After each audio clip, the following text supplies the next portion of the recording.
11월 29일 주일 예배 하나님께 올려드립니다.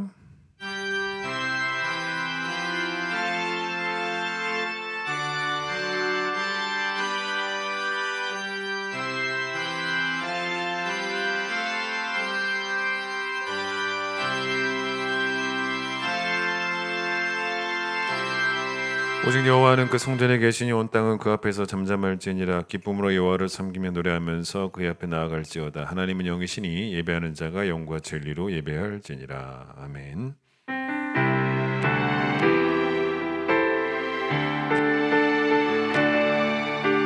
지존하신 주님 이름 앞에 모두 무릎 꿇고 다 경배.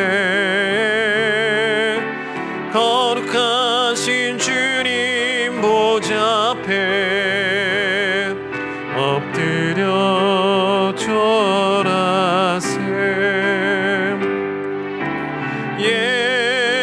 예수는 그리스도, 예수는 주, 하나님의 영으로 경배드리리. 이 시간 우리의 모든 죄악을 주 앞에 고백하겠습니다.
너희는 유혹의 욕심을 따라 썩어져가는 구습을 따르는 옛사람을 벗어버리고 오직 너희의 심령이 새롭게 되어 하나님을 따라 의와 진리의 거룩함으로 지으심을 받은 새 사람을 입으라. 그런 중 누구든지 그리스도 안에 있으면 새로운 피조물이라. 이전 것은 지나갔으니 보라 새 것이 되었도다. 아멘.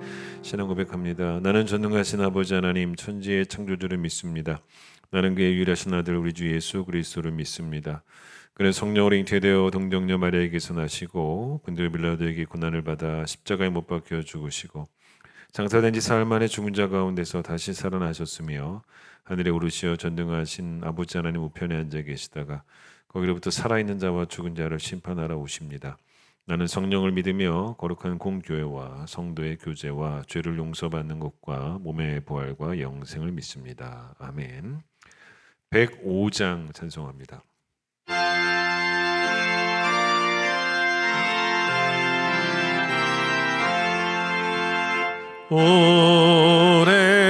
오랫동안 기다리던 주님 강림하셔서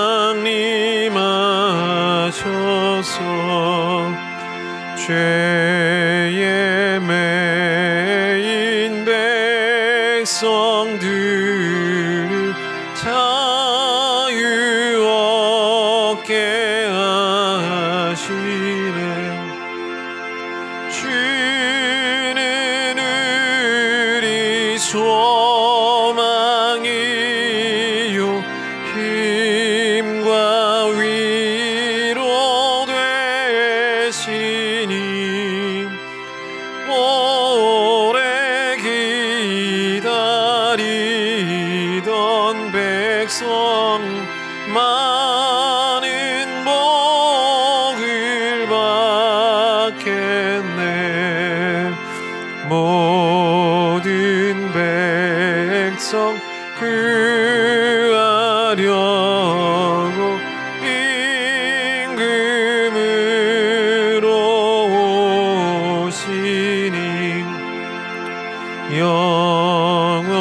그토록 우리들을 친히 다스리시네. 죄로 상한 우리 마음 은혜로써 고치고 주의 빛난 보좌 앞에 이르도록 하소서. 아멘. 로마서 15장을 보겠습니다. 로마서 15장 30절로 33절, 신약 261페이지 로마서 15장 30절로 33절 말씀 제가 읽도록 하겠습니다. 형제들아, 내가 우리 주 예수 그리스도와 성령의 사랑으로 말미암아 너희를 권하노니 너희 기도에 나와 힘을 같이하여 나를 위하여 하나님께 빌어 나로 유대에서 순종하지 아니하는 자들로부터 건짐을 받게 하고 또 예루살렘에 대하여 내가 섬기는 일을 성도들이 받을 만하게 하고 나로 하나님의 뜻을 따라 기쁨으로 너에게 나아가 너희와 함께 편히 쉬게 하라. 평강의 하나님께서 너희 모든 사람과 함께 계실지어다. 아멘. 오늘은 이강의 권사님 기도십니다. 사랑과 은혜가 풍성하신 주님, 우리를 먼저 사랑하시고 주의 자녀 삼아 주신 것을 감사드립니다. 예수 그리스도를 통하여 참 생명과 천국 소망을 주시고 거듭난 삶을 살게 하신 것 또한 감사드립니다. 그러나 연약하고 부족하여서 하나님이 원하시는 삶을 살아가지 못할 때가 너무 많음을 고백하오니 우리들의 허물과 죄악을 주님의 보혈로 깨끗하게 하여 주시옵소서. 예수님의 오심을 기다리는 대림절이 시작되었습니다. 절망의 세상에서 소망의 빛으로 오신 주님, 추운 겨울보다도 코로나19로 인한 정치, 경제, 교육 등 너무나도 어려움에 처해 있는 이 현실이 더 차갑게 느껴지는 겨울입니다. 답답한 세상 가운데 길이요 진리요 생명으로 오신 주님, 끊임없이 우리 한국 교회가 하나님 나라를 위해서 기도하고 일하는 교회가 되게 하여 주시고 우리들이 복음을 전하는 전도자가 될 수 있도록 축복하여 주시옵소서. 1년을 돌아보니 열매 없는 신앙생활에 무릎을 꿇고 회개하며 기도합니다. 세임과 능력을 허락하여 주셔서 남은 날 동안 성령의 9가지 열매로 열매 맺는 신앙생활할 수 있도록 도와주시옵소서. 우리의 가진 건강, 재능, 시간, 물질 이 모든 것을 내 것이라 고집하지 않게 하시고 하나님의 나라를 이루는데 온전히 쓰임받게 하여 주시옵소서. 주님, 이제 코로나가 종식되기를 소망합니다. 신의 많은 저들의 기도를 응답하여 주시옵소서. 저희들의 힘으로는 아무것도 할 수 없음을 고백하오니 전능자이신 주님께서 고통받는 저들의 아픔을 위로하시고 신의 많은 저들의 아픔을 고쳐 주시옵소서. 코로나가 2단계로 격상되어 우리들의 일상생활도 힘든 가운데 있습니다. 피난처 되신 주님께서 속히 정상적인 생활할 수 있도록 역사하여 주시옵소서. 코로나로 인해서 예배를 소중하게 여기지 못했던 저희들 온전히 예배할 수 있는 그날이 속히 오기를 기도합니다. 수능생 위해서 기도합니다. 자녀들의 마음속에 두려움과 걱정이 사라지게 하시고 평안한 마음으로 시험에 응할 수 있도록 도와주시고 실수하지 않고 최상의 컨디션으로 자신 있게 시험에 응시하기를 기도합니다. 이 시간 말씀을 전하신 우리 목사님 영육간의 강관함 허락하시어서 은혜의 말씀 증거하게 하시고 주신 말씀으로 한 주간 살아가는데 큰 위로가 되게 하여 주시옵소서. 이름도 빛도 없이 예배를 위해 봉사하는 손길들을 축복해 주시고 시종을 주께 맡기오며 귀하신 예수님의 이름으로 기도하옵나이다. 아멘.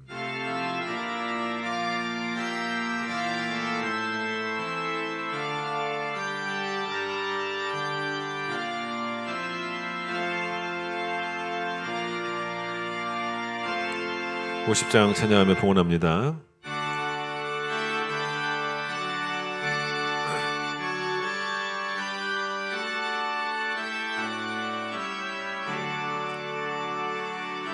내게 있는 모든 것을 아낌없이 드리네. 사랑하고 의지하며 주만 따라 살리라. 주께 드리네. 주께 드리네.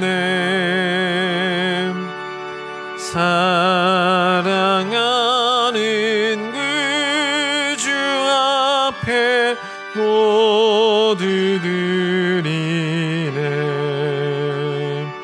아멘. 거룩한 주님의 허락하심을 감사합니다. 이 날을 사사로이 쓰지 않고 개인의 욕망과 개인의 이익을 위해 사용하는 날이 되는 것이 아니고 온전히 하나님께 예배하는 날로, 또 하나님을 위해 우리가 또 살아가는 날로 우리에게 허락하여 주셔서 오늘 각자의 처소에서 또 가정에서 정말 가정을 교회 삼아 예배 드릴 수 있도록 인도하신 것 참으로 감사드립니다. 예배할 때 그 자리에서 진리의 성령께서 친히 임재하여 주셔서 부족한 우리들을, 또 우둔한 우리들을 깨우쳐 주시고, 또 주의 은혜로운 말씀으로 우리의 비고빈 속사람을 채워 주실 때 다시 강건해져서 세상에서 비참하게 지는 성도 없게 하여 주시고, 맞서 싸워 능히 이기고도 남음이 있는 승리가 우리의 삶이 되어질 수 있도록 축복해 주시기를 간절히 소망합니다. 많은 고난 가운데 있습니다. 또 고난의 이유도 명확하지 않은 듯해서 어떻게 해결할지 우리는 잘 모릅니다.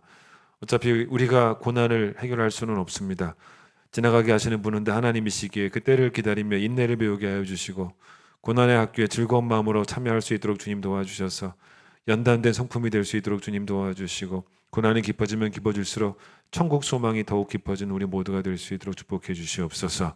선한 청지기가 되기를 소망하며 물질을 잘 구분하였습니다. 드린 손길 또 그 심령 하나님께서 귀하게 보시고 이 물질을 통하여 영광 받아 주시기를 소망하며 평생의 우리의 고백이 모든 것이 주께로부터 왔음을 고백하는 우리 모두가 될 수 있도록 축복해 주시기를 소망합니다. 예수님 이름으로 기도드립니다. 아멘. 교회 소식을 전하겠습니다. 오늘부터 이제 대림절이 시작이 되었습니다. 성탄 맞이할 때까지 대림절이 지나가면서 우리의 소망이 더 커지는 시간이 되었으면 좋겠습니다. 자, 이번 주 목요일에 수능이 있습니다. 코로나도 있고 추위도 있고 여러 가지로 어려운 상황들인데 우리 아이들 시험 잘 볼 수 있도록, 평안함 가운데 볼 수 있도록 여러분 기도해 주시고요. 지금 코로나 또 2단계여서 우리가 원래 해마다 수험생 기도회를 했는데 기도회는 할 수는 없습니다. 기도회 모임을 할 수가 없어서, 그러나 이제 안수 기도는 하도록 하겠습니다. 그래서 수험생 안수 기도 수요일 저녁 6시부터 있습니다. 부모님들 우리 아이들 데리고 오셔서 기도 받으시면 되겠습니다. 2021년 예산을 세워야 됩니다. 이제 각 부서장은 이번 주 토요일까지 예산을 세우셔서 김상곤 재정부장님한테 이메일로 보내서 제출해 주시면 되겠습니다. 그리고 나서 그 다음날 12월 6일 주일 오후 2시에 운영위원들이 모여서 예산을 먼저 보도록 하겠습니다. 그리고 그 다음 주 재직회의 공동의회를 열도록 하겠습니다. 12월 13일 주일 2부 예배 후에 모이도록 하겠습니다. 여러분 기억해 주시고 참여해 주시기를 바랍니다. 2021년 성전 꽃꽂이 신청 받습니다. 여러분 생일감사, 결혼기념감사, 범사감사 다양하죠. 절기 때 꽃꽂이 하실 때는 15만 원 그때 헌금하시면 되고, 일반 꽃꽂이는 10만 원 헌금하시면 됩니다. 교회 이제 나오시는 분들은 로비에 또 신청서에다 여러분 기록하시면 되고, 또 혹시 온라인으로 예배 드리시는 분들 가운데 꽃꽂이 하시길 원하시는 분들은 저한테 문자를 주십시오. 그럼 제가 기록해 놓도록 하겠습니다. 원래 이제 12월 되면은 세례 입교식도 있고 또 성탄절에 유아 세례식도 있는데 올해는 코로나 때문에 못할 것 같습니다. 또 왜 그러냐면 이제 이게 세례 입교식을 하면 교육을 몇 주 동안 받아야 되고, 또 유아 세례식도 부모가 교육을 받아야 되는데 소그룹으로 모일 수가 없어서 올해는 세례식이 좀 어려울 듯합니다. 코로나 상황이 좋아지면 내년 어느 때라도 빠른 시일 내에 세례식을 할 수 있도록 하겠습니다. 우리 고동부를 위해서 지난 한 2년간 수고하신 우리 강군 전사님 참 사역 잘하셨는데 하나님의 또 부르심이 있어서 제주도로 가시게 되었습니다. 그래서 이번 주일까지 사역하고 사임하시게 되었습니다. 여러분 참 그동안 고생 많이 하셨는데 여러분 또 격려해 주시고 또 응원해 주시기를 바랍니다. 찬양하겠습니다.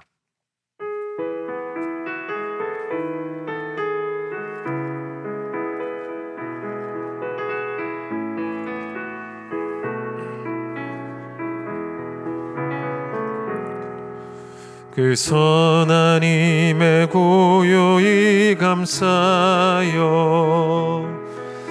그 놀라운 평화를 누리며 나 예수님과 함께 걸어가네. 나 성령님과 새날을 여네. 주께서 밝히신 작은 불꽃이 어둠을 헤치고 타오르네. 그 빛에 우리 모두 하나 되어 온 누리에 비추게 하소서.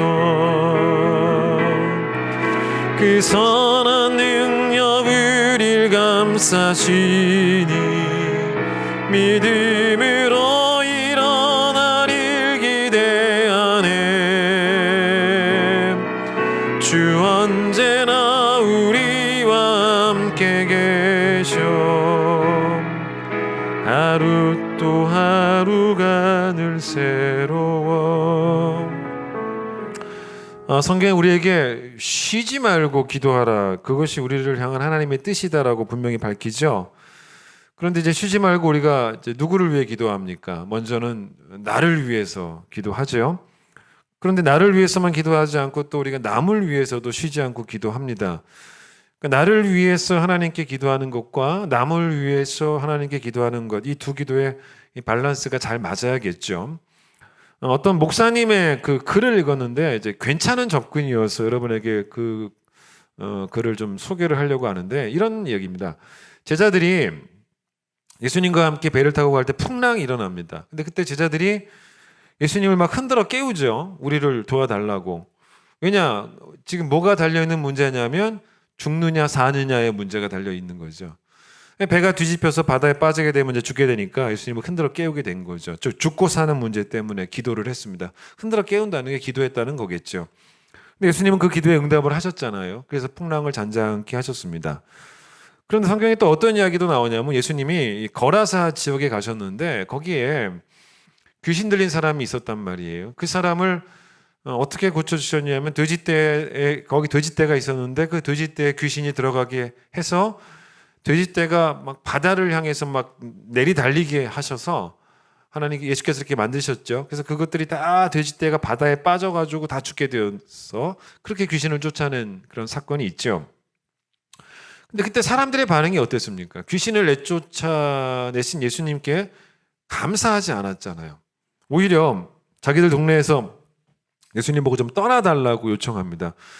왜 그랬겠냐는 거예요. 왜 그랬냐면 자기들 재산을 다 잃었잖아요. 그러니까 한 사람이 귀신을 걸렸던 사람이 병이 나은 것에 대해서는 별로 관심이 없고 자기들 재산을 잃었다라는 것 때문에 이제 분노해서 그래서 이제 예수님 보고 동네를 떠나라고 그렇게 요구를 합니다.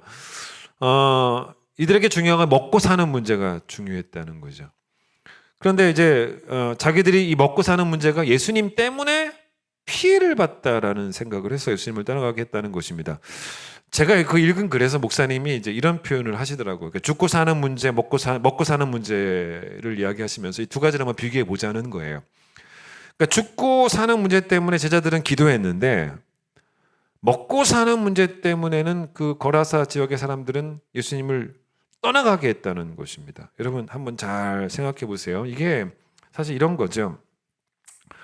우리가 죽고 사는 문제 때문에는 하나님께 막 매달리면서 혹시 먹고 사는 문제 때문에 하나님을 떠나가라고, 하나님을 떠나려고 한다거나 하나님을 불편해한다거나 신앙을 불편해한다거나 그 거라사 지역의 사람들처럼. 근데 가만 생각해 보면 그게 맞는 접근인 것 같아요. 왜냐하면 사실 우리가 어떠냐면 우리가 가난할 때는 차라리 열심히 기도할지도 몰라요. 근데 여러분 돈이 좀 생기고 그러면요, 돈 좀 벌리면 오히려 그때는 신앙이 번거로울 수가 있습니다. 왜냐하면 이런 거잖아요. 여러분 돈이 잘 안 벌릴 때는, 좀 가난할 때는 사실은 10회를 내려고 해도 얼마 안 되잖아요. 뭐 100만 원 버는데 10만 원 내는 거 별로 불편하지 않습니다. 근데 돈이 잘 벌리면은 내가 그 돈의 10배를 떼려고 하면 이게 액수가 커져 버리니까 내가 왜 기독교 신앙을 가져서 내가 왜 이 헌금을 왜 해야 되지라는 생각까지 들 수 있는 거 아니겠습니까? 장사가 너무 잘 되는데 돈 잘 벌려요. 먹고 사는 문제에서 잘 벌려요.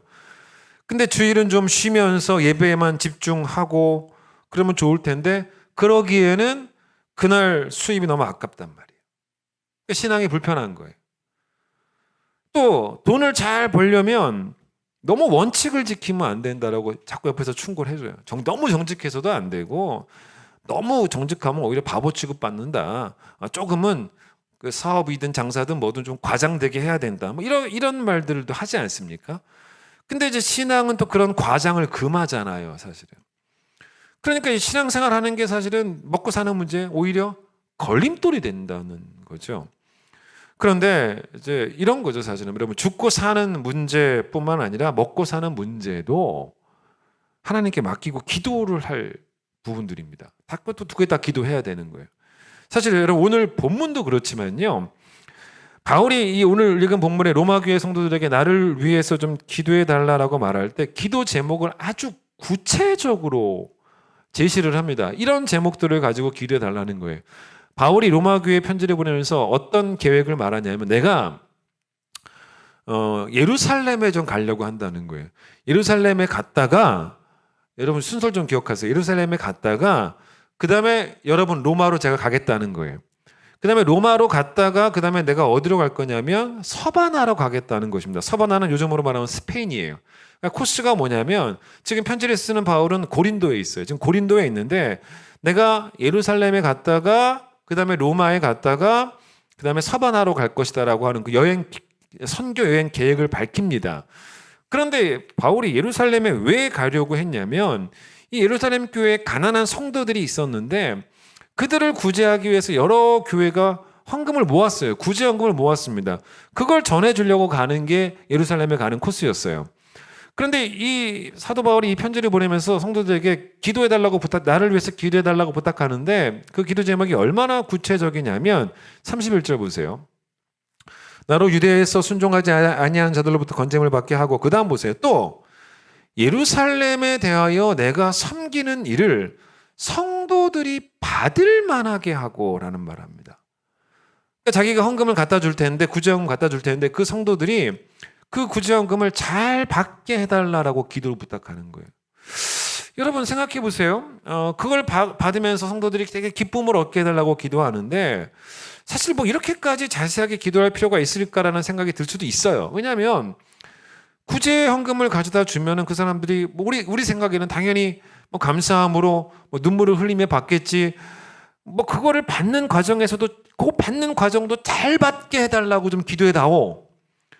그 받는 과정에 과연 무슨 문제가 있을 수 있겠냐는 거죠. 그런데 사실은 그게 아닌 것 같아요. 바울이 이렇게 말한 이유는 뭐냐면 받는 과정에도 다 하나님의 개입이 있어야 되고 받는 과정도 하나님이 다 도와주셔야 된다라고 생각하니까 그래서 이제 기도해달라고 부탁한 것입니다. 근데 이게 왜 그러냐면 여러 가지 상황들을 생각해 볼 수 있는데 이럴 수도 있지 않습니까? 교인들 중에 어떤 사람들은 그럴 수 있어요. 남의 신세지기 싫다라는 그런 자존심이 센 성도들이 있을 수도 있지 않습니까? 그런 사람들은 성도들이 모아온 그 정성스러운 헌금을 거부할 수도 있지 않습니까? 근데 여러분 그걸 사실 그 헌금을 받는다고 해서 무시를 당하는 건 아니잖아요.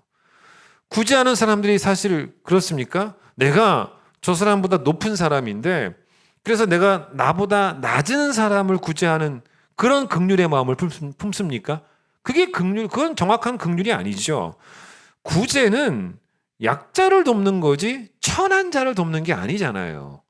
근데 그런 의미로 예루살렘 성도들이 이거를 어떤 자존심 상하지 않고 감사함으로 받기를 기도했을 수도 있고 또 이럴 수도 있어요. 왜 바울이 굳이 이렇게까지 기도해달라고 부탁했을까? 여러분 이 예루살렘 교회 성도들의 대부분은 유대인이잖아요. 근데 원래는 유대인이었으니까 유대교 신자였어요. 근데 유대교에서 개종을 해서 기독교인이 된 그리스도인 된 사람들입니다. 근데 사실 바울이 그동안 가르쳤던 그 복음은 유대교의 교리와는 정반대예요. 유대교는 행위로 구원받는다. 할례로 구원받는다. 혈통으로 구원받는다. 유대인이라는 혈통이 구원의 어떤 조건이다. 뭐 이런 식으로 말을 하는데, 그런데 여러분 사도 바울은 다 무시하잖아요. 그게 교리가 아니잖아요. 믿음으로 구원받는다, 은혜로 구원받는다, 그랬단 말입니다. 그러니까 이 유대인 그리스도인들이 아무리 유대교에서 개종을 해도요, 평생 몸담고 살아왔던 그 유대교의 그 교리를 다 떨쳐버리지 못하는 것들이 좀 있었던 거죠. 그래서 이도 아니고 저도 아닌, 뭐 완전한 기독교도 아니고 완전한 유대교도 아닌 뭐 그런 성도들이 있었다는 것입니다. 구원을 위해서는 예수를 믿는 믿음이 중요한데, 그거는 알겠는데, 그런데 그렇다고 할례를 포기하기에는 뭐 이런 거 있지 않습니까? 이런 식이었어요. 이런 사람들이 만약에 바울이 준비해가지고 온 그 구제연금을 딱 받는다는 것은 그들에게는 어떤 느낌일 수도 있냐면, 바울을 다 인정하는 거예요. 거기에는 바울이 가르친 교리까지도 다 인정한다라는 것을 의미할 수도 있기 때문에, 그래서 그런 게 싫어서 꺼려하는 사람도 있을 수 있었다는 거겠죠. 여러분, 그러면 잘 생각해 보세요. 그렇기 때문에 바울이 기도가 꽤 구체적인 것입니다. 그걸 받는 과정 가운데도 하나님이 개입해 달라고. 나를 위해서 여러분 기도하실 때 죽고 사는 문제는 뭔가 큰 문제 같지 않습니까? 그것만 놓고 기도하는 게 아니에요. 먹고 사는 문제를 위해서도 성경은 기도하라는 거예요. 그래서 예수께서 우리에게 뭐라고 말씀하셨냐면, 무엇을 먹을까 마실까 염려하지 말라라고 하셨지. 생각해 보세요. 무엇을 먹을까 마실까 염려하지 말라 그랬지, 말씀하셨지. 언제 우리에게 기도하지 말라고 하셨습니까? 아니잖아요. 일용할 양식 위해 기도하라고 하셨지 않습니까? 그러니까 그걸 합쳐보면 무슨 말입니까? 염려하지 말고 일용할 양식을 위해서 기도하라는 거예요. 아주 구체적인 기도입니다.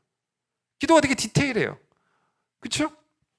그게 바로 뭐냐면, 하나님은 여러분 우리의 어린아이 같은 믿음을 좋아하신다는 그런 이야기입니다. 여러분, 집에서 아이들이 자기 방에서 아빠를 부를 때가 있지 않습니까? 왜 부릅니까? 와서 좀 도와달라는 거예요.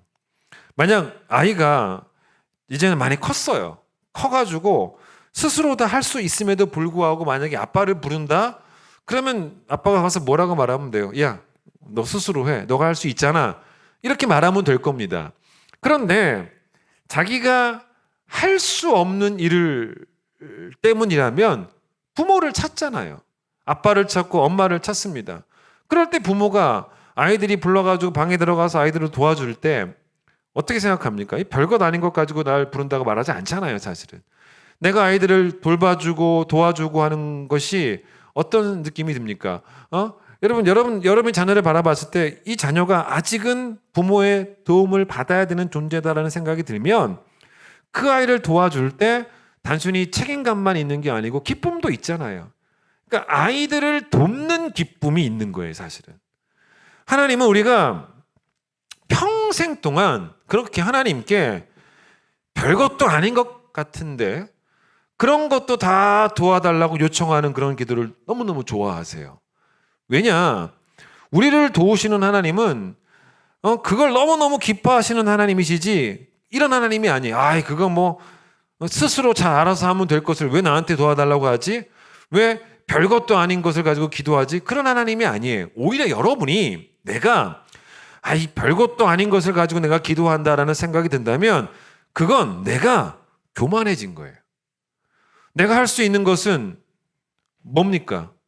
없잖아요, 사실은. 그런데 내가 할 수 있는 것은 내가 하고, 내가 못하는 것은 하나님께서 해주시고, 그렇게 기도한다는 것은 문제가 있지 않습니까? 그게 아니고 지난 추수감사주의 설교처럼 나는 다 받아서 살아가는 그런 존재인데 그걸 잊었다는 것은 교만하다는 거죠.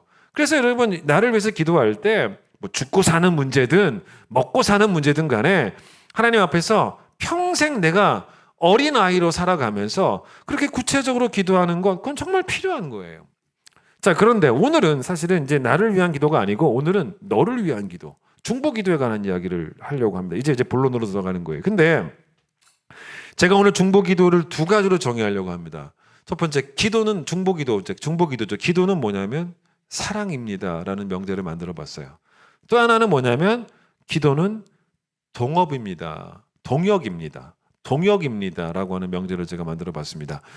첫 번째, 먼저 기도는 사랑입니다라는 명제를 가지고 한번 생각해 보죠.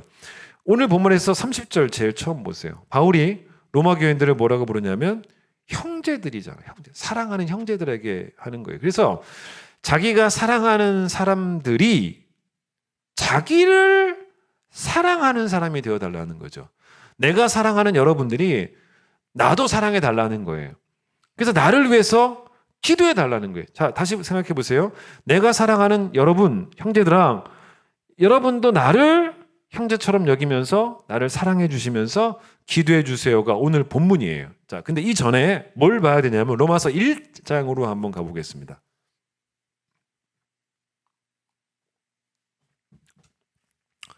여러분 로마서 1장에 보시면 9절을 보세요. 9절. 바울이 이런 말을 먼저 합니다. 로마 교인들에게 이런 말을 먼저 했어요. 내가 그의 아들의 복음 안에서 내 심령으로 섬기는 하나님이 나의 증인이 되시거니와 항상 내 기도에 쉬지 않고 너희를 말하고 있다라고 말합니다. 여러분 이게 이제 무슨 말입니까? 자기도 먼저 뭘 말했냐면 나도 사랑하는 여러분들을 위해서 기도하고 있다는 거예요. 기도할 때마다 쉬지 않고 여러분의 이름을 불러가며 기도를 하고 있다는 것입니다. 사랑은 말로만 하는 게 아니죠. 행함과 진실함으로 해야 합니다. 그 사람 보는 앞에서 사랑한다라고 말하는 게 행함이 아니에요. 그게 아니고 그걸 말하는 게 아니고 그 사람이 안 봐도 그 사람을 위해서 기도하는 게 행함이에요. 그게 행함이잖아요. 그래서 성경에 어떤 말이 나오냐면 우리가 기도할 때 그냥 기도하지 말고 성령으로 기도하라라고 말하는데 여러분 그게 여러 가지 의미가 있어요. 근데 그중 하나가 뭐냐면 성령의 열매인 첫 번째 열매가 뭡니까? 사랑을 품고 기도하라는 거예요. 그게 성령으로 기도하라는 말 아니겠습니까? 12제자 중에 여러분 이 사랑의 사도로 유명한 사람이 있죠. 그게 누구냐면 바로 요한이에요. 여러분 요한은 정말 사랑의 사도였습니다. 그런데 요한이 사도 바울만큼은 아니지만 신약 성경에 꽤 많은 성경을 사실 썼어요. 사도 바울이 제일 많이 썼죠. 요한이 쓴 성경이 뭡니까? 요한복음도 요한이 썼죠. 요한 1서, 요한 2서, 요한 3서, 요한 계시록까지 5권을 썼습니다. 그러니까 여러분 신약 성경이 총 27권인데 그중에 5권을 썼으니까 진짜 많이 쓴 거죠. 사실 따지고 보면은. 근데 여러분 요한이 쓴 편지를 한번 읽어보세요. 서신서를 읽어보시고 복음서 읽어보세요. 가장 많이 나오는 단어가 뭐냐면 사랑이에요. 사랑. 어디든 사랑이라는 단어가 많이 나옵니다. 자, 그런데 그중에 하나가 요한 3서죠. 여러분 요한 3서가 요한이 누구한테 편지를 보냈냐면 수신자가 가이오예요. 가이오. 그런데 가이오에게 보낸 편지인데 요한이 요한 3서 1장 1절에서 제일 처음에 보통 나 발신자는 수신자 누구에게 편지합니다라고 말하지 않습니까? 나 요한은 가이오에게 편지합니다라고 말하지 않아요. 그렇게 말하지 않고 나 요한은 이렇게 나 장로 요한은 사랑하는 가이오에게 편지합니다라 그래요. 그런데 이거 이렇게 끝나지 않아요. 이게 1절이 어떠냐면 나중에 한번 찾아보세요. 나 요한은 사랑하는 가이오 곧 그래요. 곧. 그럼 곧 뒤에 뭐가 나오죠? 근데 우리가 보통 곧 이러면 뭡니까? 예를 들어서 김석한 목사 곧 큰 기쁨 교회 담임 뭐 이런 식으로 접근하지 않습니까? 곧이라는 말이 설명을 해주는 의미로 많이 쓰이지 않습니까? 근데 그게 아니에요. 사도 요한이 뭐라 그러냐면 나 요한은 사랑하는 가이오 곧 그다음에 뭐라는지 아세요? 내가 참으로 사랑하는 자에게. 일단 사랑한다는 말을 더 하려고 곧 쓴 거예요. 앞에는 사랑하는, 두 번째는 참으로 사랑하는. 너무너무 사랑하고 있다는 거예요. 사랑의 표현을 2번이나 반복해요. 그런데 여러분 제가 2번이라고 그랬죠? 아니에요. 3번이에요. 2절이 뭔지 아세요? 2절이 여러분이 너무 잘 아는 말씀이에요. 2절이 뭐냐면 가이오야 너의 영혼이 잘됨 같이 범사에 잘되고 강건하기를 내가 간구한다. 기도한다라 그러죠. 근데 여러분 2절의 처음 시작이 그게 아니에요. 가이오야가 아닙니다. 뭐라고 그러니까 사랑하는 자요. 사랑하는 자요. 너 영혼이 잘되고 범사에 잘되고 강건하게 내가 간구한다. 분명히 뭐라 그럽니까? 사랑하니까 간구한다는 거예요. 이게 사랑의 기도입니다. 그러니 여러분 기도가 곧 사랑이죠. 사무엘이 사무엘상 12장에서 이스라엘 백성들 앞에서 은퇴를 하면서 고별 설교하죠.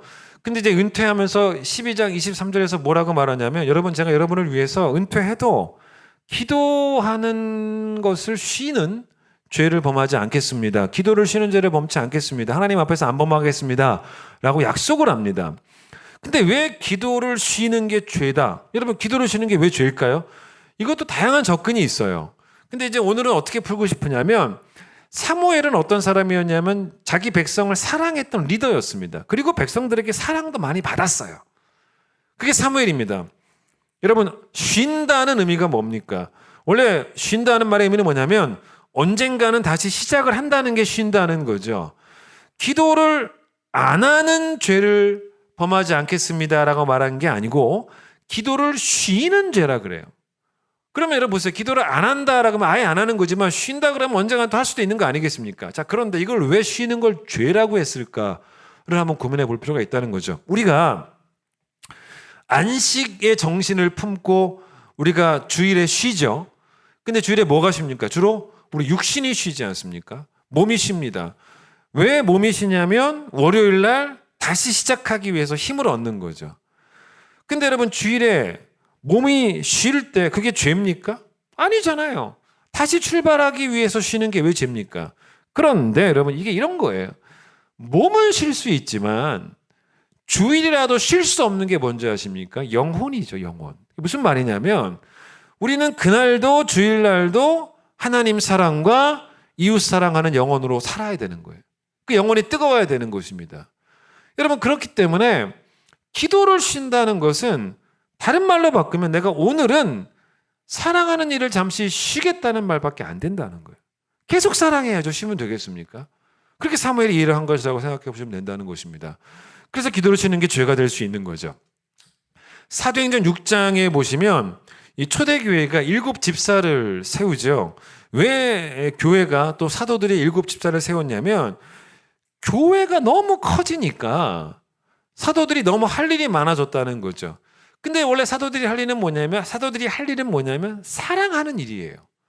근데 사랑하는 일에 집중을 못하게 된 거죠. 어려워진 거예요. 이 초대교회가 여러분 성도 몇십 명 있는 교회 정도가 아니었고요. 수천 명 교회로 부흥을 하고 있었단 말입니다. 그러니 사도들이 정말로 이 사랑하는 일이 힘들었어요. 그래서 사도들이 결단한 것이 뭐였냐면 그동안 했던 많은 다른 행정적인 일들은 다 내려놓고 말씀을 전하는 일에만 집중하겠다라고 선포를 한 거죠. 왜냐? 설교도 사랑이기 때문이에요. 그런데 말씀을 전하는 일에만 집중하겠다라고 말하지 않고 한 가지를 더 말해요. 두 가지를 하겠다 그래요. 그게 바로 뭐냐면 기도도.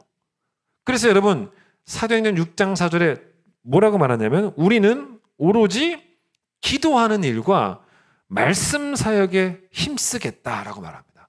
그러니까 여러분 설교만 사랑이 아니고 기도도 사랑이라는 거예요. 근데 여러분 목회자는 사실 이 두 가지만 잘하면 돼요. 이 두 가지에 최선을 다하면 됩니다. 사무엘의 은퇴 이야기를 제가 이렇게 생각해 보면서 저도 어떤 생각해 봤냐면 한국 교회 목회자의 우리 교단의 목회자의 은퇴는 70이에요. 앞으로 저도 한 대략 20년 정도 남았습니다. 그런데 여러분 저보다 우리 교회에서 이미 연세가 많으신 그런 분들은 제가 그분들 인생의 마지막 목사일 수도 있겠죠. 근데 저보다 젊으신 분들은 제가 은퇴하고 난 다음에도 이 교회 또 새로운 담임 목사님 오시면 또 만나게 되겠죠. 그런데 지금 벌써 생각하는 게 뭐냐면 은퇴는 깔끔해야죠. 평생 목회 잘 하시다가 은퇴할 때 욕심내다가 결국 교회를 풍지박산 내고 은퇴하는 그런 목사님들이 참 많아요. 그래서 진짜 은퇴 이후에도 존경을 받는 게 참 중요한 거죠.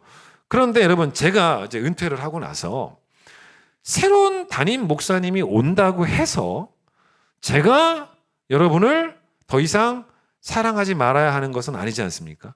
한 번 성도는 영원한 성도 맞죠. 근데 그런 마음으로 목회하는 게 목자의 태도일 텐데 단 사랑하는 것도 지혜가 필요하겠죠. 그때는 제가 여러분을 가까이에서 사랑하면 안 되겠죠. 어쩌면 파주를 떠나는 게 좋을 수도 있을 것이고 그러나 어디에 있든지 간에 기도로 사랑하는 일은 거리나 장소의 제약을 받지 않기 때문에 사무엘도 그런 심정으로 말한 게 아닐까라는 생각이 들어요. 잠깐 주제를 벗어난 이야기를 좀 하고 다시 주제로 돌아오겠습니다. 목회자가요. 자기 성도들을 위해서 최선을 다해서 말씀을 전하고 최선을 다해서 기도를 해야 되고 맞죠? 물론 저도 잘하지는 못합니다. 근데 어쨌든 저도 이게 목표예요. 잘하지는 못하지만. 근데 요즘 교회마다 한국 교회, 현대 교회에 어떤 현상들이 지금 많이 일어나고 있냐면 저도 이렇게 주변 목사님들과 대화를 하다 보면 그런 얘기를 종종 나눠요. 그 공통적인 요즘 교회들에게 공통적인 일들인데 그게 바로 뭐냐면 교인들이 두 교회를 섬기는 거예요. 두 교회를. 그러니까 두 교회를 섬기는 교인들이 점점 많아진다는 것입니다. 첫 번째 교회가 어떤 교회냐면 말 그대로 자기가 다니는 교회예요. 그 교회를 섬겨요. 근데 두 번째 교회가 어느 교회인지 아십니까? 유튜브 교회예요. 유튜브 교회를 섬기는 거예요. 이게 문제죠. 자, 왜 문제인지 제가 한번 설명드리겠습니다. 물론 유튜브에서 여러분들이 뭐 설교를 찾아 듣는 게 죄 아닙니다. 그걸 죄라고 말할 수는 없죠. 근데 먼저는 여러분이 중요한 것은 분별력이 있어야 돼요. 분별력을 잃으면 안 된다는 거죠. 여러분 이단도요. 유튜브 상에서 마치 진짜인 것처럼 진짜 유명한 설교자로 활약하는 사람들도 있지 않겠습니까? 그러니까 만약에 분별력 없이 막 듣다 보면요. 잘못하면 바른 신앙을 잃을 수가 있어요. 그러니까 내가 중심이 분명하지 않으면은 넘어갈 수가 있어요. 교인들이 이사를 가지 않습니까? 이사를 가면 저한테 연락해서 간혹가다 뭘 요청하냐면 목사님 제가 이사 온 이 동네에 교회 좀 알아봐 달라고 요청을 합니다. 그게 큰 교회를 알아봐 달라는 요청이 아니에요. 바른 복음을 가르치는 교회를 좀 알아봐 달라는 그런 것입니다. 그게 맞잖아요, 사실은. 근데 유튜브에서는 잘못하면은 위험한 설교를 들을 수도 있다는 거죠. 근데 여러분 유튜브 설교의 또 하나의 문제는 뭐냐면 위험한 설교가 아니고 좋은 설교예요. 바른 진리를 전하는 목사님들 얼마나 많습니까? 여러분 제가 이름만 대도 알만한 그런 유명한 목사님들의 설교 여러분 얼마든지 찾아 들을 수 있습니다. 한국에요. 설교 잘하는 목사님들 진짜 많아요. 근데 그분들 설교를 유튜브에서 얼마든지 찾아 들을 수 있지 않습니까? 그런데 여러분이 또 한국교회 성도들이 그렇게 설교를 유튜브에서 찾아 들을 때 공통점이 뭐겠습니까? 자기 교회 목사님보다 자기가 듣기에 설교를 못하는 목사님 설교는 안 찾아 듣겠죠. 적어도. 자기 교회 목사님보다 더 설교를 잘하는 목사님들의 설교를 찾아 듣지 않겠습니까? 그럼 여러분 그게 왜 문제예요? 문제 아니에요. 왜 그게 문제입니까? 뭐 여기가 무슨 뭐 대한민국 교회가 무슨 공산당도 아니고 그건 죄가 아닙니다. 그런데 죄가 아닌데 문제는 여기에 부작용이 생길 수가 있다는 거예요. 그걸 아셔야 돼요. 부작용이 뭔지 아십니까? 그렇게 하다 보면 이렇게 될 수도 있어요. 그게 바로 뭐냐면 내 교회가 시시해지는 거예요. 내 교회, 내 목사님, 내 성도들 너무너무 시시해지는 거예요. 다른 교회는 모든 게 우리 교회보다 더 좋아 보여요. 다 좋아 보입니다. 그러면 여러분 그렇게 유튜브를 보다가 내 교회, 내 성도, 내 목사님 점점 시시해져 간다면 그때가 바로 유튜브를 끊을 때예요. 끊어야 되는 거예요. 유튜브 설교를 들으면서도 내 교회, 내 성도, 내 목사님이 여전히 근사하면 계속 들으셔도 돼요. 근데 여러분 제가 이렇게 여러분에게 지금 설교를 하고 있지만 제 개인적인 이야기를 해보면요. 저도 지금까지 하나님께 기도할 때 단 한 번도 기도 안 한 게 있어요. 하나님 제가 대한민국에서 최고로 설교 잘하는 목사가 되게 해주세요라고 기도해 본 적이 한 번도 없습니다. 그렇게 되지도 않고 하나님 제가 열정에 식지 않도록 최선을 다할 수 있도록 늘 붙잡아 주세요. 그런 기도는 하죠. 집에서 남편이나 아내가 TV를 이렇게 보면서 연예인들을 이렇게 보면서 어떤 생각합니까? 잘생겼다. 이쁘다. 그럴 수 있지 않습니까? 근데 이제 그러고 난 다음에 내 남편을 딱 보니까 내 아내를 보니까 너무 못생긴 거예요. 그럼 그때부터 TV는 보지 말아야 되는 거예요. 맞잖아요. 저도 제 아내가 TV를 보는 걸 허락하는 이유가 지금까지 한 번도 남자 연예인 보고 잘생겼다는 말을 저한테 말한 적이 없어요. 속으로 생각하는지는 모르겠지만 단 한 번도 그놈과 저를 비교한 적이 없어요. 여러분 연예인들이 아무리 잘생기고 아무리 멋져도 여러분 생각해 보세요. 아무리 잘생기고 아무리 이뻐도 내 남편, 내 아내를 바라보면 어때요? 세상에서 제일 잘생겼잖아요. 세상에서 제일 이쁩니다. 그걸 뭐라고 말하는지 아세요? 착각은 자유라는 거예요. 그런데 여러분 그 착각이 사실은 교회 중심의 신앙을 지킬 수 있는 힘이에요. 착각이 필요한 거예요. 한국교회 모든 성도들이 자기 교회, 자기 목사님, 자기 성도가 제일이라는 착각 속에서 사는 게 사실은 맞아요. 그래야지만 성경적인 내 교회 중심적인 신앙생활을 할 수 있는 것이고, 그런 사람이 유튜브도 보는 거지, 유튜브 때문에 이 교회가 시시해지면 그게 말이 되겠습니까? 우리 교회가 태국에 파송한 신주영 선교사님, 여러분 작년에 우리가 단기 선교를 갔단 말입니다.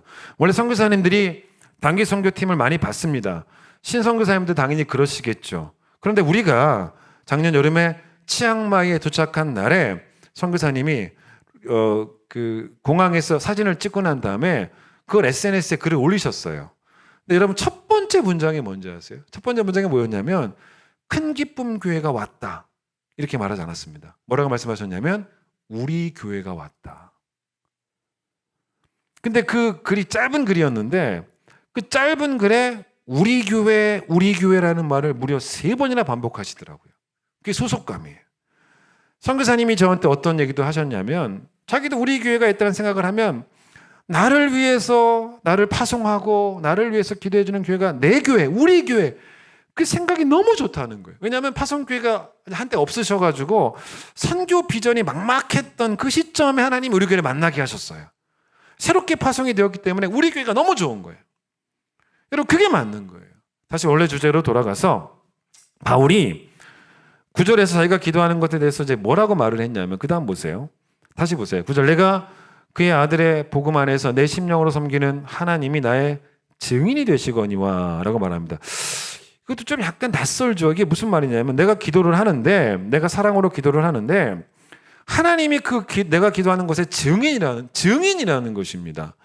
뭐 여러분 굳이 뭐 이렇게까지 말할 필요 있겠습니까? 내가 사랑으로 기도하고 있으면 되는 것이지, 굳이 뭐 말한다면 여러분 제가 사랑으로 기도하고 있습니다, 뭐 그 정도 말하면 될 것을 굳이 내가 사랑으로 기도하고 있다는 것은 하나님도 아십니다, 하나님이 증인입니다 라고 말할 필요가 있었겠냐는 겁니다. 그런데 그냥 하나님이라고 말하지도 않아요. 뭐라고 말하냐면 다시 9절 보세요. 그냥 하나님이 아니라 내가 심령으로 섬기는 하나님이잖아요. 그러니까 자기 마음이 진짜라는 걸 계속 강조하는 거예요. 내 심령 주님이 다 아신다는 거예요. 자기 마음이 진짜라는 걸 계속 강조를 합니다. 왜 그랬을까? 근데 저는 이 본문을 보면서 저는 이렇게 한번 적용을 시키고 싶더라고요.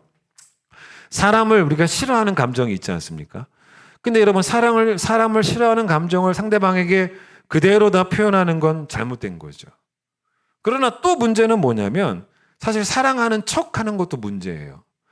그리고 여러분 사랑하는 척하는 사람들이 성도들 간에 사랑하는 척하면서 그걸 위장하기 위해서 가장 많이 쓰는 말이 하나 있어요. 그게 뭔지 아십니까? 널 위해 기도할게요. 널 위해 기도할게. 사실 우리가 어느 순간에 기도할게라는 말을 많이 씁니까?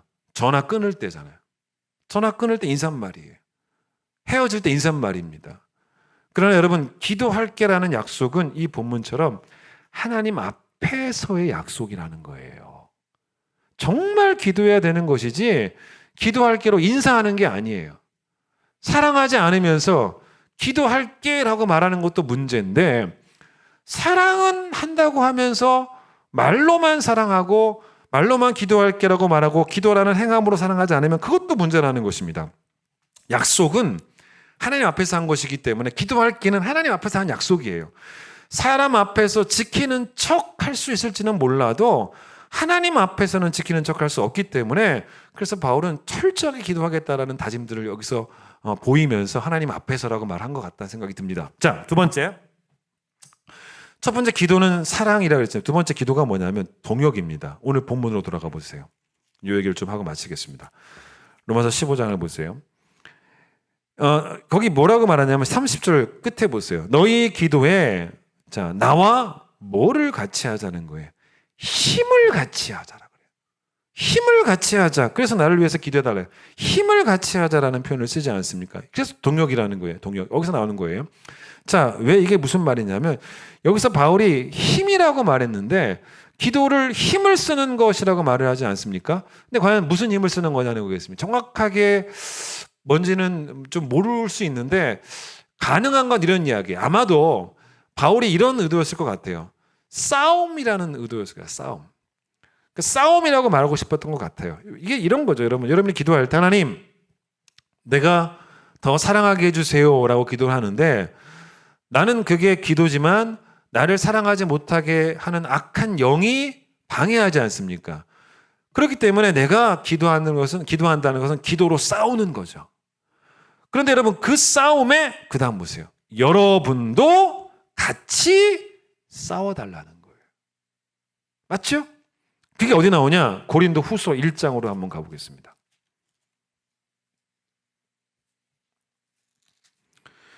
고린도 후서 1장 11절 보세요. 잘 보세요. 뭐라 그럽니까? 너희도 우리를 위해서 도우라. 우리를 도우라는 거예요. 근데 뭘 가지고 도우라는 거예요? 간구함으로 도우라. 이 표현을 잘 보세요. 간구함으로 도우라. 정확하게 아셔야 됩니다. 이게 뭐냐면 이게 이런 말이 아닙니다. 바울이 내가 복음의 최전선에서 내가 싸우고 있겠다. 너희들은 그럴 필요 없고 내가 혼자 싸울 테니 여러분들은 뒤에서, 여러분 제 표현을 들어보세요. 뒤에서 기도나 해주세요라고 말하는 게 아니라는 것입니다. 기도나 해주세요라는 말 하면 안 돼요. 기도나 해주세요라는 말은 기도를 평가절하하는 거예요. 예수님이 마가복음 9장 29절에서 귀신을 쫓아내실 때 뭐라고 말씀하셨냐면 기도 외에 다른 것으로 이런 유가 나가지 않는다 라고 말씀하실 때 이게 이런 표현이 아니에요. 야, 내가 기도 외에는 해줄 게 없다. 기도 외에는 해줄 게 없구나. 그런 식으로 말씀하신 게 아닙니다. 기도가 얼마나 중요한지를 말씀하신 거예요. 내가 기도밖에 해줄 게 없다. 이게 아니란 말입니다. 여러분이 사람들에게 이야기할 때 제가 정말 당신을 위해서 기도밖에 해줄 것이 없네요. 이게 되게 위험한 표현입니다. 왜냐하면 기도밖에 해줄 게 없네요라는 말은 기도가 그냥 다 해보다가 최후의 수단으로 써보겠다는 거예요. 첫 번째 수단이 아니고 최후의 수단이라는 것입니다. 그게 아니에요, 지금. 간구함으로 나를 도우라. 이 말은 여러분, 이게 무슨 말인지 아십니까? 여러분도 나처럼 똑같은 몫으로 감당해달라는 거예요. 똑같은 몫으로. 자, 이게 어떤 얘기냐. 집에서 초등학생 아들이 있어요. 초등학생 아들이 아빠가 짐을 옮기는데 그걸 도와줄 수 있죠. 아이가 도와줄 수 있습니다.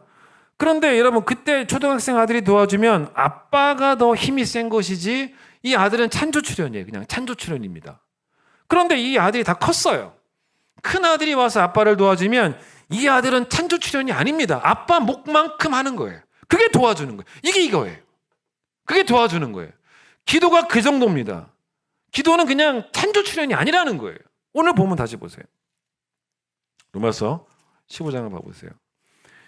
바울이 사실은 이 로마서 15장에서 로마 교인들에게 두 가지를 부탁을 하거든요. 아까 제가 처음에 여러분에게 뭐라고 말씀드렸냐면 바울이 순서가 뭐냐면 지금 고린도에 있는데 예루살렘에 갔다가 로마에 방문했다가 서바나로 간다는 겁니다. 23절 보세요. 끝에 보세요. 서바나로 갈 때 잠시 너희에게 가기를 바라고 있다는 거예요. 근데 왜 바울이 서바나로 가기 전에 왜 로마에 가려고 하느냐? 그 이유 중에 하나가 뭐냐면 24절 끝에 보세요. 너희가 나를 서바나로 좀 보내달라는 거예요. 그리고 이 말이 뭔지 아십니까? 재정적으로 후원을 해달라는 거예요. 그런데 여러분 이것도 잘 생각해 보세요. 지금 두 가지를 부탁을 해요. 첫 번째가 재정적 후원해달라는 것입니다. 근데 여러분 이걸 절대로 가볍게 생각해서는 안 되는 게 제가 여러분 선교 선생님 후원할 때 제가 선교하러 같이 가지는 못하지만 돈으로 밖에 돕지 못해서 죄송할 뿐입니다라고 말하면 안 되는 게 돈으로 밖에가 아니라는 거예요. 왜냐?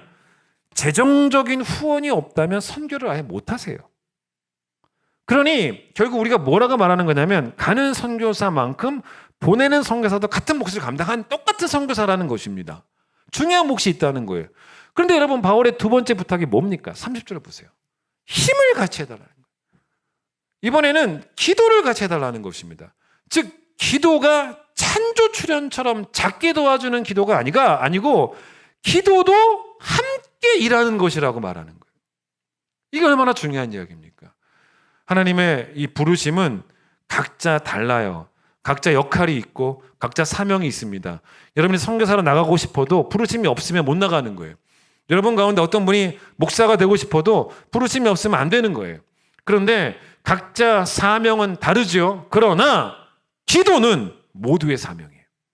모두의 사명입니다. 따라서 내가 가지 않아도, 이 본문 보세요. 내가 가지 못해도 기도로 돕는 거예요. 기도밖에 못하는 사람이 아니라 나도 당당한 선교의 동역자고 당당한 목회의 동역자고, 그렇게 바울이 가르치고 있는 것입니다. 여러분, 지금 코로나 때문에 우리 너무너무 힘듭니다. 모든 성도가 외로워요. 모든 성도가 힘 빠져 있고 지쳐 있습니다. 여러분, 그래서 지금 제일 필요한 게 뭔지 아십니까? 사랑의 기도예요. 그리고 동역의 기도입니다. 기도 외에는 그러니까 기도밖에 해줄 게 없다라는 것이 아니고 기도가 그렇게 중요한 거예요. 그래서 우리 공동체가 서로를 위해 사랑으로 기도하고 또 함께 일하며 동역으로 서로 네트워크가 연결이 되어서 하나님 나라를 함께 동역하며 기도하며 세워가는 우리 귀한 교회 되기를 간절히 축원드리겠습니다. 찬양합니다.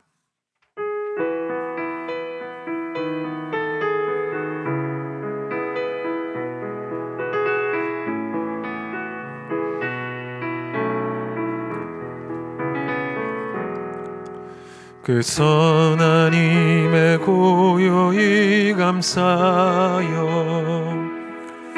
그 놀라운 평화를 누리며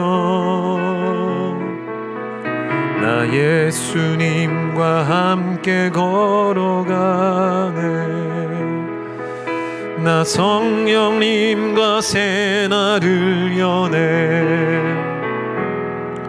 주께서 밝히신 작은 불꽃이 어둠을 헤치고 타오르네. 그 빛에 우리 모두 하나 되어 누리에 비추게 하소서. 그 선한 능력을 일감싸시니 믿음으로 일어나릴 기대하네. 주 언제나 우리와 함께 계소. 하루 또 하루가 늘 새로워. 여러분, 제가 이 찬양을 좀 소개를 하면 이건 누구가 쓴 가사냐면요, 누구가 쓴 글이냐면 보네포 목사님, 독일의 신학자였던 보네포 목사님의 글입니다. 히틀러에 저항하고 그래서 그러다가 이제 결국은 옥생활을 한단 말이에요. 근데 옥생활을 하면서 거기서 정말로 썼던 이 글이에요. 근데 여러분, 우리가 부른 찬양은 좀 가사를 조금 중간에 하나 바꿨습니다. 근데 원래는 뭐냐면, 원래 가사가 뭐냐면 그 선하님의 고요히 감사여 그 놀라운 평화를 누리며, 그 다음 가사가 뭐냐면 나 그대들과 함께 걸어가네. 나 그대들과 한 해를 여네. 그러니까 나에게는 동역자가 있다는 거예요. 여러분, 함께 하나님께 선한 능력 달라고 기도하자는 거예요. 그리고 주님도 우리와 함께 하신다는 그런 가사예요. 사실은 여러분, 정말 힘든 때를 지나가고 있지 않습니까? 우리 기도로 사랑하고 기도로 동역하자고요. 그게 꼭 필요합니다. 다시 한번 찬양하겠습니다.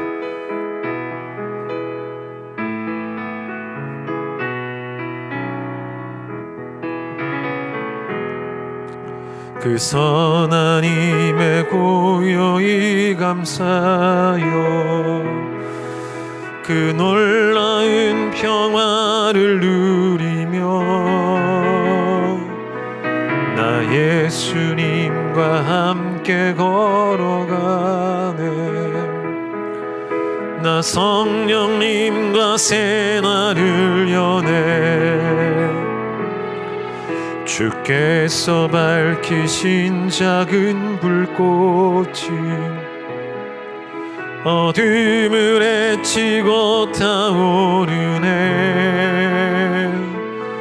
그 빛에 우리 모두 하나 되어 온 누리에 비추게 하소서.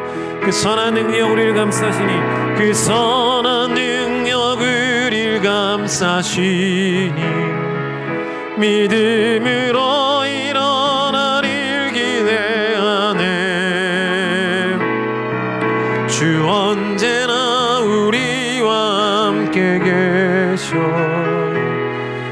하루 또 하루가 그 선한 능력 우리를 감싸시니 그 선한 능력 우리를 감싸시니 믿음으로 일어나리를 기대하네. 주 언제나 우리와 함께 계셔. 하루 또 하루가 늘 새로워. 그러나 확진자가 또 늘어나면서 우리가 느끼는 바도 참 답답한 마음도 들고 두렵기도 하고 염려도 되고 또 지치기도 하고 그런 상황들입니다. 오늘 주신 이 말씀이 가정에서 예배드리는 성도들에게 큰 위로가 되게 하시고 또 기도에 대한 강력한 동기부여가 되는 말씀이 될 수 있도록 축복해 주시기를 소망합니다. 이럴 때일수록 우리 한 공동체 안에서 서로를 위해서 나를 위한 기도뿐만 아니라 서로를 위한 기도가 필요합니다. 사랑으로 기도하게 하시고 사랑하기 위해서 기도하게 해주시고 동역하기 위해서 기도할 수 있도록 하나님 역사하여 주셔서 우리는 가족입니다. 따로따로가 아닙니다. 주 안에서 한 형제자매가 되었기 때문에 함께 하나님 나라를 세워가기 위하여 지치지 않도록 오늘도 우리 모두에게 기도의 영을 허락해 주셔서 성령으로 뜨겁게 기도하는 공동체가, 그래서 기도로 이 어려움들을 잘 이겨내는 공동체가 우리 흥이 뿜게 될 수 있도록 하나님 축복하여 주시옵소서. 이제 예수님의 놀라우신 은혜와 하나님의 사랑과 성령의 역사하심이 기도로 사랑하고 또 기도로 동역하기를 원하는 우리 교회 온 성도들 위해 함께해 주시길, 특별히 코로나에 참 취약계층인 우리 어르신들 위해 함께 하시길 간절히 축원하옵나이다. 아멘.